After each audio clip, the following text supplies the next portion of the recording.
Bonjour à toutes et à tous et bienvenue sur Radio CSERT, votre rendez-vous quotidien avec l'actualité de la cybersécurité.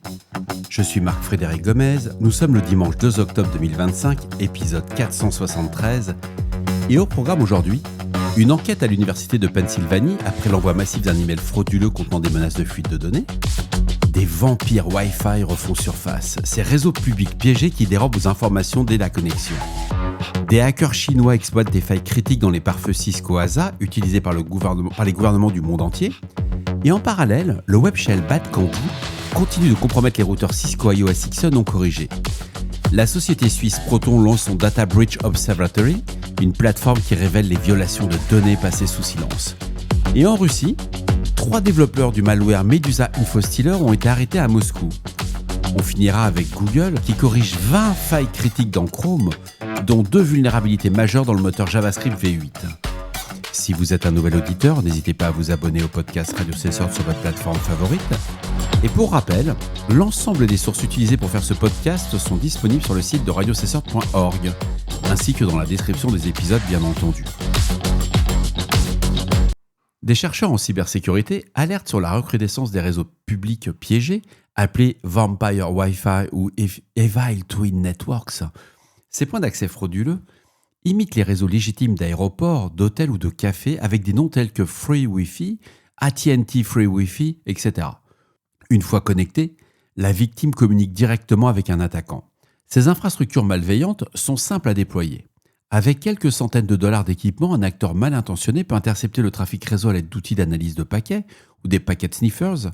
Ces outils capturent les données échangées, identifiants, mots de passe, numéros de carte bancaire ou documents professionnels. Et certains attaquants utilisent aussi des pages d'authentification falsifiées pour des services connus tels que Google ou Apple afin de récupérer les identifiants des victimes.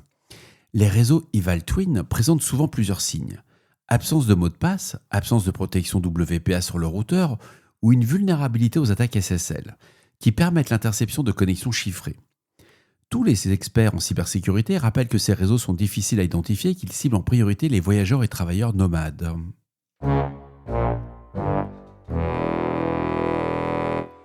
Google a publié une mise à jour de sécurité pour le navigateur Chrome corrigeant 20 vulnérabilités, dont plusieurs classées à haute gravité. La majorité de ces failles affectent le moteur V8 responsable de l'exécution du code JavaScript dans Chrome et d'autres navigateurs basés sur Chromium. Il y a 2 vulnérabilités principalement qui sont touchées. La première, c'est la CVE 2025-12428, est une faille du type confusion dans le moteur JavaScript V8. Elle permet à un attaquant de manipuler la mémoire et d'exécuter du code à distance via un site web malveillant. Google a attribué une prime de $50 000 pour sa découverte quand même. La seconde, la CVE 2025-12036, est liée à une implémentation incorrecte dans Java V8, dans le moteur V8. Classée critique, elle autorise une exécution de code arbitraire à distance simplement par la visite d'une page piégée. Cette vulnérabilité a été identifiée par le projet Big Sleep, un système d'analyse automatisé de Google. Et les versions corrigées sont la 142.0, 7444.59 et .60 pour Windows et macOS, et c'est la 142.0, 7444.59 pour Linux. Bien entendu, les navigateurs dérivés de Chromium tels que Edge, Opera et Brave recevront également des correctifs équivalents.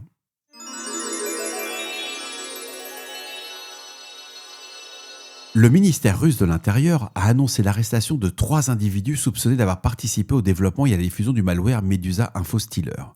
Selon la porte-parole Irina Volk, les suspects, décrits comme de jeunes spécialistes IT, ont été interpellés à Moscou et dans sa région par la garde nationale russe. Les opérations diffusées sur le canal Telegram, officiel du ministère, montrent des policiers lourdement armés enfonçant les portes des domiciles. Les enquêteurs ont saisi du matériel informatique, des cartes bancaires et d'autres éléments de preuve. Les suspects auraient commencé à travailler sur Medusa il y a environ 2 ans, en 2023, période correspondant aux premières détections publiées par Splunk.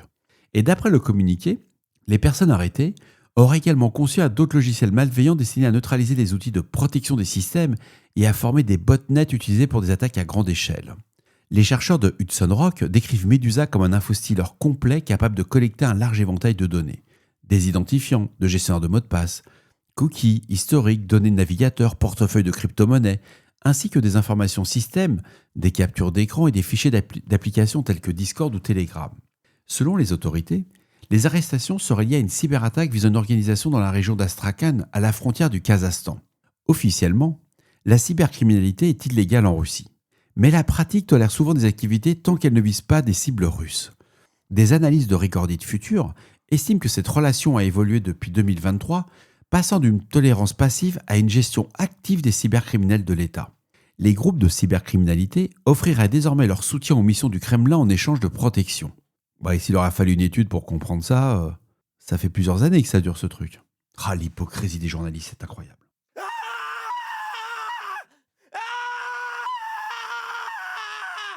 L'entreprise suisse Proton, connue pour ses services orientés vers la confidentialité, a lancé une nouvelle plateforme baptisée Data Breach Observatory. Ce service vise à identifier et à rendre publics les incidents de sécurité non divulgués par les entreprises concernées. L'Observatory collecte des informations issues du dark web en ciblant les fuites de données qui n'ont pas fait l'objet d'une déclaration officielle ou qui n'ont pas été signalées aux autorités de régulation. Le lancement s'accompagne d'un premier bilan pour l'année 2025, recensant 300 millions d'enregistrements compromis à travers 794 attaques, ciblant des organisations uniques. Les dépôts d'infostealers massifs ont été exclus du périmètre. Proton précisant que ces ensembles de données sont souvent anciens ou dupliqués. C'est des agrégats qui récupèrent des données, etc. Ça, c'est assez intéressant. Mais selon l'entreprise, 49% des incidents analysés contiennent des mots de passe, 34% incluent des informations sensibles, notamment des données liées à des services gouvernementaux ou à la santé. Proton affirme que l'objectif n'est pas de blâmer les organisations, mais de renforcer la transparence, en particulier pour les PME, souvent vulnérables aux violations de données. Le suivi est conçu pour fonctionner en quasi-temps réel avec un processus de divulgation responsable. C'est ça qui est important. On n'est pas sur une entreprise qui va faire de la pub comme on voit chez certains cyberconsultants. Quand ils décident de dire alerte générale, il y a ça sur l'Amazon du Criba, toutes ces choses-là. Non, là ils vont faire, il y a une fuite de données qui touche la PME A, ils vont la prévenir via un protocole de ce qu'on appelle de communication. Donc ça passe pas sur les réseaux comme Twitter, sur LinkedIn et compagnie. Et Emmanuel Maguire, directeur de l'ingénierie IA et ML chez Proton, souligne que la plateforme se distingue des services comme I Have Been Pwned, en raison de son accès direct à des sources criminelles. Le système surveille de manière continue les canaux utilisés par les cybercriminels, sans attendre les notifications officielles. La vérification des données est assurée en partenariat avec Constella Intelligence et le processus repose sur plusieurs méthodes. Corrélation avec des modèles de fuite connus. Le processus repose sur plusieurs méthodes. Corrélation avec les modèles de fuite connus, analyse des métadonnées et contact direct avec les entreprises concernées. Proton précise ne pas republier les affirmations des groupes criminels sans validation préalable. L'ASD, l'Australian Signals Directorate, alerte sur une campagne active ciblant les équipements Cisco iOS XE non corrigés, exploitant la vulnérabilité identifiée sous la CVE 2023-20198 pour déployer un web shell baptisé Bad Candy. Cette faille critique, qui dispose d'un score CVSS de 10 quand même, on l'a à 10, permet à un attaquant distant, non identifié, de créer un compte disposant de privilèges administrateurs de niveau 15. Les dispositifs affectés sont ceux exécutant Cisco iOS XE avec l'interface web activée et les services HTTP ou HTTPS accessibles. Le web shell Bad Candy, basé sur l'UA, alors c'est LUA, assure un contrôle total du routeur compromis, et bien qu'il ne soit pas persistant après redémarrage, les attaquants peuvent conserver l'accès grâce aux identifiants volés. Selon l'agence australienne, les acteurs malveillants détectent la suppression du web shell et réexécutent l'exploitation sur les mêmes systèmes vulnérables. Depuis juillet 2025, c'est plus de 400 équipements qui auraient été compromis en Australie, dont 150 resteraient encore exposés fin octobre. L'ASD recommande de suivre les mesures publiées par Cisco, désactiver le serveur HTTP, appliquer le guide de durcissement iOS XE, supprimer les comptes privilégiés non autorisés à vérifier et vérifier la présence d'interfaces de tunnels inconnus.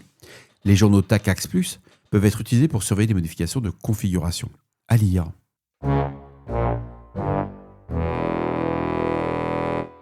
En complément de l'ASD, des chercheurs de Unit 42, la division de renseignement de Palo Alto Networks, signalent une campagne d'exploitation active menée par le groupe Storm 1849, un acteur étatique chinois ciblant les pare-feux Cisco ASA. Les attaques concernent des dispositifs utilisés par des gouvernements et des entreprises en Amérique du Nord, en Europe et en Asie. Les appliances Cisco ASA combinent plusieurs fonctions de sécurité. Elles font pare-feu, prévention d'intrusion, filtrage anti-spam et antivirus.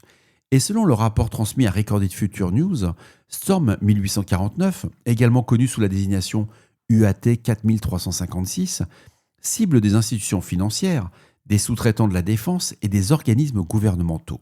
Les chercheurs indiquent une recrudescence des activités au cours du mois d'octobre après une brève pause observée pendant la Golden Week en Chine. Les analystes recensent des activités de balayage et d'exploitation visant 12 adresses IP fédérales américaines et 11 adresses IP de gouvernements locaux et d'États. Des attaques similaires ont été détectées sur des réseaux gouvernementaux en Inde, au Nigeria, au Japon, en Norvège, en France, au Royaume-Uni, aux Pays-Bas, l'Espagne, l'Australie, la Pologne, l'Autriche, les Émirats arabes unis, l'Azerbaïdjan et le Bhoutan. Toutes ces opérations exploitent les vulnérabilités identifiées sous les CVE 2025 30333 et 2025 20362, affectant les pare-feux Cisco ASA 5500X, exécutant le logiciel Cisco Secure Firewall ASA. On en avait déjà parlé sur Radio CSort, mais ça continue. Vous voyez, c'est pas parce qu'on fait une alerte qu'on dit « Attention, il y a une alerte ». Mais même si vous n'avez pas patché, grosso modo, ça passe sous les radars. Et on voit que les groupes d'attaquants, ils vont continuer. Ils savent pertinemment que les équipes de réponse à incidents, comme les équipes de patch management, il y en a très très peu qui vont vraiment patcher en mode urgent. Ce qui est dommage. Donc la CISA avait publié une directive d'urgence imposant aux agences fédérales américaines d'appliquer les correctifs sous 24 heures. On avait aussi fait un article, j'avais même fait un article là-dessus. Et après avoir observé l'exploitation combinée de ces deux failles permettant un accès persistant, même après redémarrage ou mise à jour du système. Malgré tous ces avertissements, les campagnes se poursuivent. Les chercheurs précisent que Storm 1849 agit dans la continuité des opérations Arcane d'Or, attribuées à des acteurs soutenus par l'État chinois, et des investigations de Censys ont mis en évidence des infrastructures liées à des réseaux chinois et à l'usage de logiciels anti-censure développés localement. L'Université de Pennsylvanie enquête sur l'envoi d'un courriel frauduleux diffusé vendredi à des milliers d'étudiants actuels et anciens de la Graduate School of Education. Le message contenait des propos offensants et des menaces de fuite de données. Selon un porte-parole de l'université, cité par Recorded Future News, l'email provenait d'une adresse usurpée de la Graduate School of Education et il a précisé qu'il s'agissait évidemment d'un faux et qu'aucun élément du message ne reflète les valeurs ou les actions de l'établissement. L'équipe de réponse à incident du service de sécurité d'information de l'université est actuellement mobilisée. Il n'y a aucune confirmation concernant une compromission effective des systèmes informatiques et une bannière d'alerte sur le site officiel de l'université invite les destinataires à supprimer le message ou à signaler tout niveau email suspect à leur support informatique local. Ce courriel malveillant comporte des attaques verbales contre la politique d'admission et des accusations de violation des règles fédérales encadrant la gestion des dossiers étudiants, en référence à la décision de la Cour suprême de 2023 sur l'admission fondée sur la race. L'incident présente des similitudes avec des attaques récentes visant Columbia University, New York University et l'Université du Minnesota, au cours duquel des pirates avaient revendiqué des fuites de données pour dénoncer la poursuite supposée des politiques d'admission liées à la diversité. Et voilà, cet épisode se termine. J'espère qu'il apportera des informations claires et utiles. N'hésitez pas à me faire vos retours sur le répondeur de Radio CSort au 07 68 72 20 09 et pour les plus timides par email sur radiocessort@gmail.com. On se retrouve demain lundi pour un nouvel épisode. Vous avez vu, la newsletter est sortie dimanche. Oui, j'ai une journée de retard, je sais, j'en suis désolé. Tout simplement, ça prend plus de temps que prévu de faire un podcast en anglais. C'est juste, c'est lunaire. Je sais pas si je pourrais tenir le même rythme que sur Radio CSort version française. C'est dingue parce qu'on peut pas tout automatiser et ouais, je rame un peu, je galère un peu et j'ai un vrai métier quand même à côté, donc ça prend beaucoup de temps, mais je lâche pas l'affaire. J'espère on va arriver au même niveau et puis j'ai une petite surprise pour vous, la version espagnole va sortir. Ouais, ça c'est pour faire plaisir à ma maman, donc je vais y arriver. Je vous embrasse très fort. À demain. Et pour ceux qui voudraient le savoir, oui, effectivement, ce midi, il y avait raclette. Et c'est très dur d'enregistrer après.